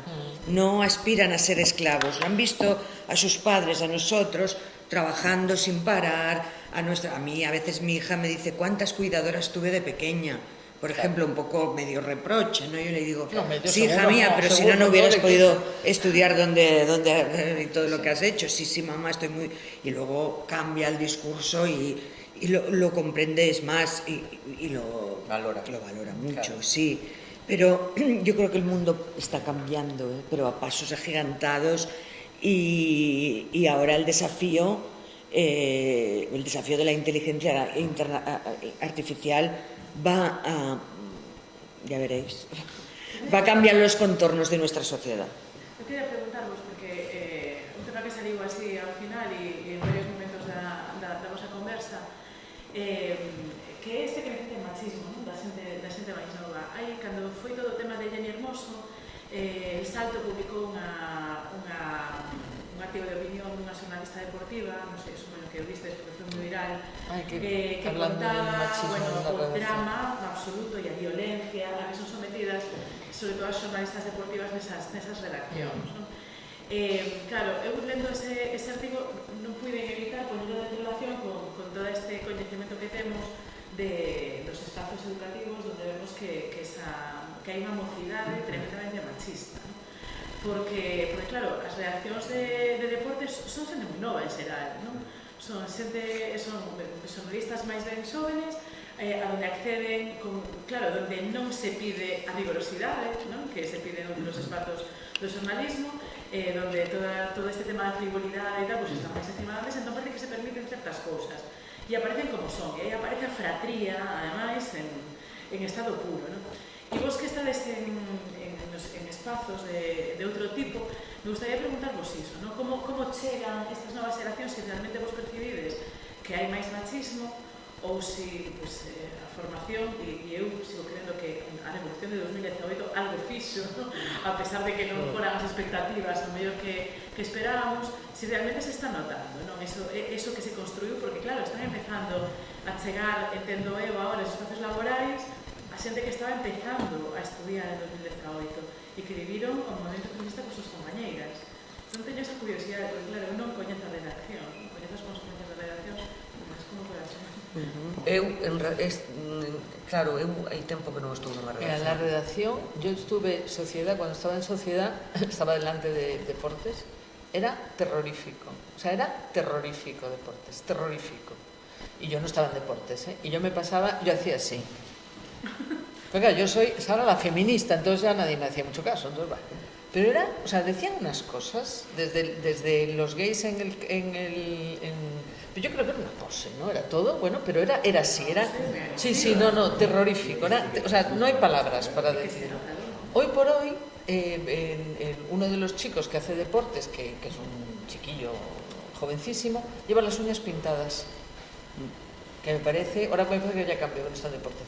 Pero quiero decir, ha cambiado tanto como eso. Y ya no hay ni una sola palabra en voz alta, supongo que en susurro seguramente se dirán muchas cosas, pero no hay una sola palabra en voz alta que digan esas cosas en la redacción. Ya no se dicen. Y se consiguió cuando todas, no yo, la otra, la de la moto, todas en plan, oye, ¿pero qué dices, tío? O sea, ya en plan sacamos la navaja, en plan vamos a defendernos, ¿no? Pero es que era terrorífico lo que se decía. Entonces, sí es cierto que ha cambiado mucho yo lo veo, mira, la gente de mi cuando tenía las niñas pequeñas, en la redacción nosotros trabajamos de tarde, entonces los niños están en casa y no sé si a ti te pasaban en la redacción, porque en una revista igual funciona distinto, pero a media tarde todas las madres de que estábamos allí plantificadas, en algún momento oías esta conversación. Sí, dime, no, bueno, pero hiciste los deberes. Entonces siempre había en las madres una conversación con sus hijos. El único hombre de mi generación que lo hacía era Camilo Franco, un compañero que estaba en Cultura. Era el único que yo conocía de toda la redacción que llamaba todos los días a su hija, o la hija, no sé quién era quien llamaba a quién, ¿no? Y tenía la misma conversación que tenía yo. Pero entonces no tienes el boli, pues bueno, pues ya, no, pero no está en el cajón de no sé qué. Es decir, no sé si era la misma, pero al menos era esa. La siguiente generación, la gente que tiene hoy 40 años, ya había muchísimos más chicos que hacen eso. Y yo veo los nuevos, los estudiantes nuevos, los becarios, chicos, chicas, ¿no? Están en otro rollo completamente distinto. Ya no van a tener hijos, me parece a mí, o sea que lo van a tener más difícil, ¿no? Que como mucho tienen perros los de 30. De todas maneras, hay un tema, estamos falando de medios de comunicación, pero hai uns contidos que nestes momentos os mozos consumen maioritariamente que o audiovisual, ¿no? Sí, claro. Tanto as series de televisión, de plataformas, etcétera, que isto non existía na nosa época, non? E que están construindo discurso tamén, non? Sí, sí. E axudan, son... Bueno, hai de todo, quero dicir, pero hai un aporte de cousas novas, o sea, que nos impensable acceder a todo ese contido hai un análisis moi interesante de que tipo de series consumen, bueno, cales son os estereotipos que aparecen nesas series, etcétera. O mesmo son tres cousas, dúas observacións e logo a pregunta. Empezando por lo que acaba de decir Fernanda, todo iso é certo, pero tamén é certo que a mocidade máis iniciática, entre os 10 e os 14, 15 anos, son neste momento grandes consumidores de pornografía. Bueno, tamén. Donde aí hai un modelo machista, guión agresivo, guión violento, coa creenza, ademais, facerlles creer que ese tipo de violencia é o que se espera deles como homes, claro, e o que elas esperan como mulleres, non? Entón, si é certo que agora a cultura é audiovisual, pero tamén non hai control de ningún tipo, non? O que aí están recibindo e, por lo tanto, o que os está formando. En segundo lugar, eu escribí un libro que Carmen Adán coñece moi ben, e tamén como home vítima do patriarcado, explicando un poquinho como eu fun educado, non?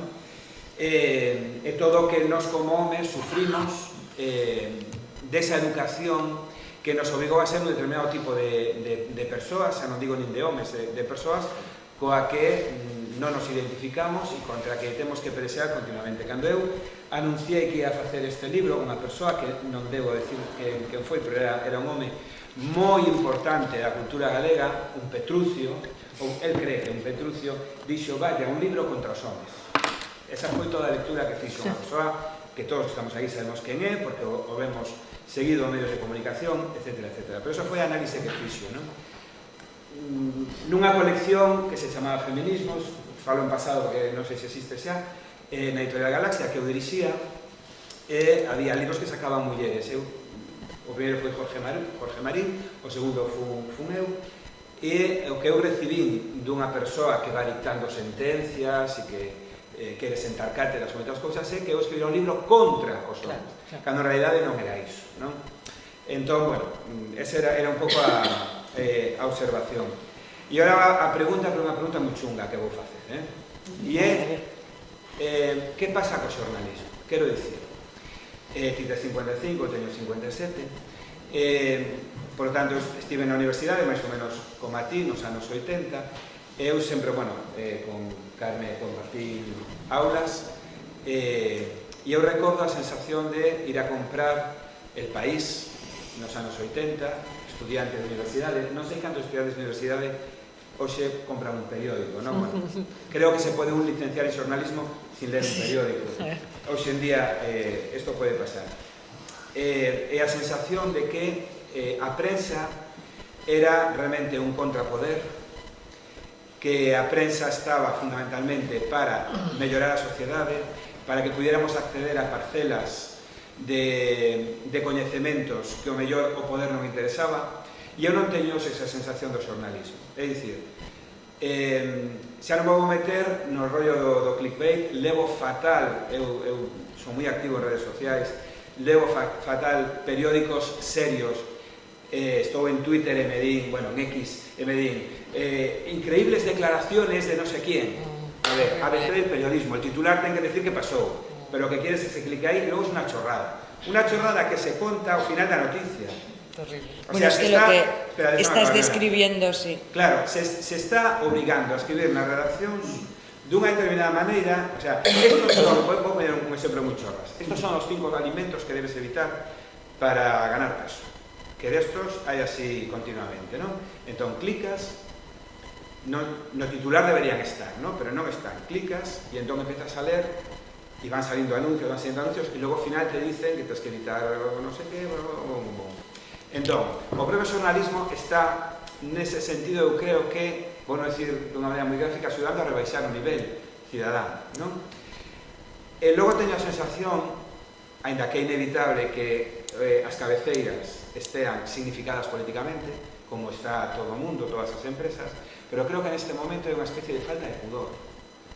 Non sei se me estou explicando. Hai como demasiado descaro, ata o punto de que moitas veces, máis que recibir información, nunha simple noticia do que sexa, decátome de que se me está transmitindo opinión. E, por tanto, se me está transmitindo unha determinada dirección, xa non de consumo, sino de voto, por exemplo, non? Entón, quería saber, pois eu a pregunta moi chunga, vosotras, como xornalistas de longuísima experiencia, de notabilísima experiencia, se notades que esta análise catastrofística e negra que eu acabo de facer é exagerada, é correcta, é dicir, como era antes, como é agora, no fondo, que pasa coa liberdade dos xornalistas a hora de enfocar o seu traballo, etc. Bueno, lo que has descrito muy bien es el antiperiodismo. ¿Qué es el antiperiodismo? Es que la noticia esté al final del texto. ¿Por qué te quieren ahí las redes que te dicen los 5 alimentos y no te informan de estos 5 alimentos después de haber pasado 10 minutos siguiéndose ese hilo?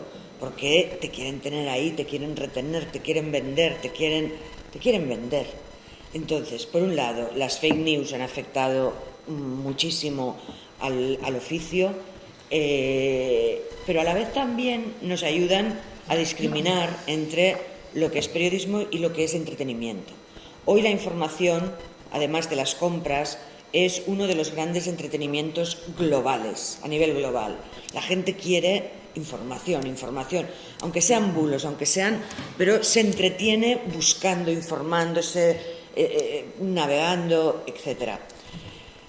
Lo que tú has definido, como te decía, es el antiperiodismo.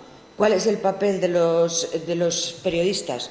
A ver, por supuesto que hay un pastel siempre, que es el político, que hoy está, ¿cómo te diría?, cortejado por el poder. A veces incluso cortejado de una manera muy táctica, porque en los consejos de administrador hoy hay bancos, están en las empresas del IBEX, hay simpatías políticas, como todos bien sabéis. Es decir, pero eso siempre ha ocurrido, ¿no? Siempre hemos tenido que leer 2 periódicos para aproximarnos a lo que sucede, sobre todo desde el análisis. Pero, norma número 1, la opinión no puede, la información no puede llevar opinión. Y eso está en nuestros libros de estilo, y yo creo que los grandes periódicos lo separan. Información, columnas de opinión. Bueno, creo que la mayoría. Otra cosa es el sesgo, el de dar esta noticia en lugar de no dar otra, porque es más favorable a un color político o a otro. Pero bueno, en fin, es un tema muy... es un entramado el que tú planteas, que yo creo que necesitaríamos muchas horas para poder desgranar, ¿no?, lo que verdaderamente está ahí. Efectivamente, este es un súper tema, es un temazo, claro, que me gusta decir a mí. Pero yo, primera cosa, creo que lo peor ha pasado. Sí, yo creo que sí. O sea, yo creo que venimos... En la transición digital, ¿no? Claro, sí. Vamos a ver, yo creo que aquí... Nos hemos dejado muchos pelos en la Ahora tenemos medios sostenibles. Nos vamos, por poner una pincelada histórica nada más. O sea, yo siempre digo lo mismo. Los periódicos que se hacen... los periódicos en los que yo empecé a trabajar eran más parecidos a los periódicos del siglo XIX que a los periódicos de ahora. Sí. Así de heavy, ¿eh? O sea, no había ordenadores, prácticamente, no había teléfonos móviles. Eso es el periódico en el que yo empecé a trabajar mi primer año de prácticas en el año 87. Y esto es otra cosa. Desde ahí, cuando aparecieron las primeras páginas web de los primeros periódicos, que efectivamente hubo un pecado de soberbia por parte de los medios de comunicación, que es como, ¿por qué vas a llegar a la conclusión de que te voy a dar que voy a seguir pagando por lo que me estás dando gratis? ¿A quién se le ocurrió semejante cosa? Y eso provocó todo este ecosistema del que estamos saliendo. Pero yo creo que lo peor ha pasado, que empezamos a estar todos convencidos de que la buena información hay que pagarla, como se pagó toda la vida de El New Dios. York Times y el Washington Post son 2 ejemplos de éxito, con un montón de tiene más de 1 millón de suscripciones. Los medios de comunicación no están cerrando. Cerraron muchos. Claro. Y luego tenemos una cierta tendencia a pensar que cualquier tiempo pasado fue mejor. Parece que es que venimos de la Arcadia feliz, sí, y que todos los periódicos del año 80 eran una maravilla. Y yo invito a que repasemos cómo eran los periódicos del año 80. Por no irme más atrás. Muy interesante. Que ya todavía... Entonces ya no había mucho. Claro, entonces yo de verdad que creo que lo peor ha pasado. Que empieza a haber la convicción de que la buena información hay que pagarla y que esto va a convivir con porquería. Y ojalá pudieran ser todos los medios independientes económicamente. Claro, pero fíjate, a lo largo de la charla surge lo de Carlos Bermú, la denuncia del País, la investigación de los reporteros, X tiempos, bla, bla, bla, y lo primero que se encuentra en las redes es gente quejándose porque cobran. Ese es nuestro drama. Ese es nuestro drama. Nosotros hemos vivido un momento en el que, además en Estados Unidos se ha notado que la falta del periódico local hizo que las fake news se megamultiplicasen, porque no hay nadie que lo pare. Y yo creo que pueden cambiar muchas cosas. Por decir una última cosa, el periodismo sigue saliendo del mismo sitio de siempre, que son los periódicos. Si lo otro no es... Los periódicos siguen siendo, yo siempre digo lo mismo, si mañana, como esa película que no sé si viste, que se llama Un día sin mexicanos, que la fábula está muy bien planteada, que es que un día amanece Estados Unidos y todos los mexicanos han desaparecido de la faz de la tierra, entonces el país se hunde. Si mañana desaparecieran todos los periódicos, no habría noticias para cubrir los informativos de la radio, de las televisiones, etc.